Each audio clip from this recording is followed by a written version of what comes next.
Mga mare, dahil birthday nga ng aking anak na si Monmon at syempre mga mare, kahit papano'y nilutuan nga namin ng spaghetti. Syempre mga mare, dahil birthday nga ng aking anak at nandyan nga yung mga pamangkin ko at syempre pinakain ko nga muna.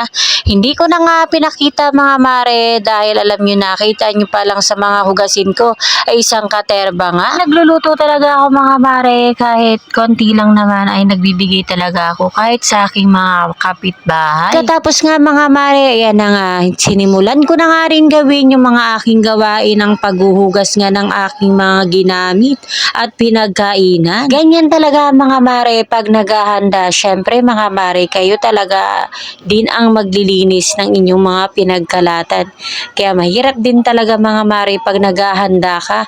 Ako pa naman mga mare, hindi rin talaga ako sanay na paabutin pa ng bukas tong mga nakatambak na to. Talagang huhugasan ko na nga at kahit napapagod pa nga ako sa mga ginawa ko or pagluluto.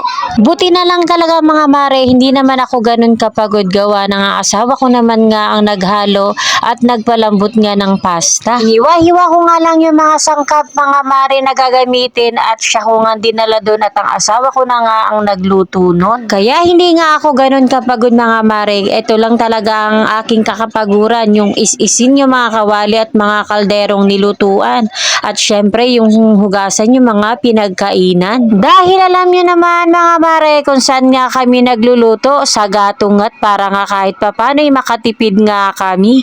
Dahil alam nyo naman mga mare, sobrang mahal nga ang gas ngayon. Kaya nagtsatsaga kami mga mare kahit magkandaluha-luha na nga ang aming mga mata sa usok. Ang importante mahalaga mga mare ay malaki nga ang tipid nga namin sa gas. Maganda rin naman mga mare at hanggang ngayon nga ay marami pa nga kaming gas. 2 buwan na talaga yung aming gas mga mare, hindi pa nga nauubos dahil nga kagagatong nga namin ngayon. Yun lang talaga mga mare, mahihirapan ka nga lang talagang mag-is-is ng kawali at kaldero. Pero mga mare, meron naman akong talagang sinasaingan na pwedeng panggatong lang at meron din naman akong kawali na dun ko nga lang pwedeng isala. Yung pakuri naman mga mare ay binigay nga lang din yun ng aking kapitbahay at yun na lang talaga ang lagi kong sinasalang, pero hindi ko na nga rin siya mga mare iniis-isan dahil lagi naman din namin sinasalang sa kahoy. Sobrang tipid talaga mga mare dahil nga sa paggatong nga na kinuha nga namin ay mahaba-haba pa nga gamitan nga rin yun. Abay mga mare, baka abutin pa nga hanggang January yun. Pero mga mare, may plano na nga rin kami mag-asawa na pag medyo umaraw nga ay mangangahoy nga kami para nga hindi nga kami maubusan. Kita nyo naman mga mare, todo is na nga ako dyan sa aming kaldero para kahit papano pag pagsasaing ng mga anak ko ay kanilang lalagyan na lang at hindi na nga nila huhugasan pa. Pag mga anak ko kasi mga mare nagsasaing at maghuhugas nga nitong kaldero na to, hindi nga nila kinikis-kis kaya yung